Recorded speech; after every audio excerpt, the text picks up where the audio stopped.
hapon sa inyong lahat. Sa ating pagtitipon ngayon, nais kong talakayin ang napakahalagang isyu tungkol sa barangay eleksyon at ang papel ng pera na hinaharap ng ating mga kababayan. Ang barangay eleksyon ay isang mahalagang bahagi ng ating demokrasya, kung saan tayo ay may karapatan na pumili ng mga leader na magpapatakbo ng ating barangay. Ngunit hindi makakaila na ang pera ay nagiging malaking bahagi ng proseso ng eleksyon. Minsan, ang mga kandidato ay gumagastos ng mga malalaking halaga upang mapanatili at makuha ang kanilang pwesto. Ito'y nagiging isang hadlang para sa mga simpleng mamamayan na nais maglingkod sa kanilang komunidad.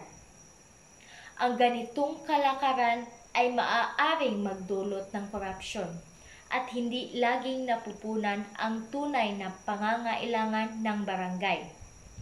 Kaya naman, mahalaga na tayo ay maging isang mapanuri at responsableng botante.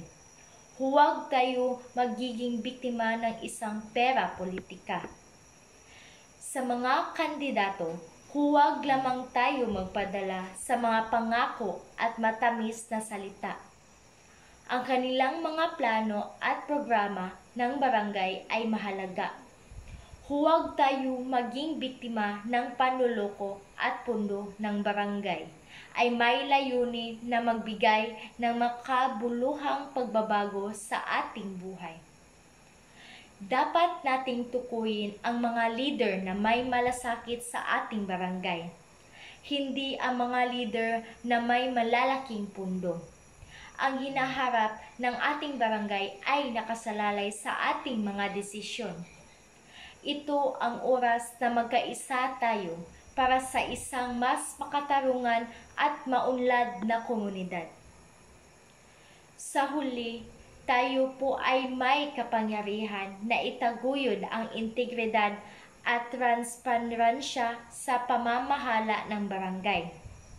Ang ating partisipasyon at responsibilidad ay mahalaga para sa pag-unlad ng ating komunidad. Huwag nating kalimutan na ang bawat buto at pagkilos natin ay nagpapahayag ng ating pangarap para sa isang mas maunlad at makatarungan na barangay.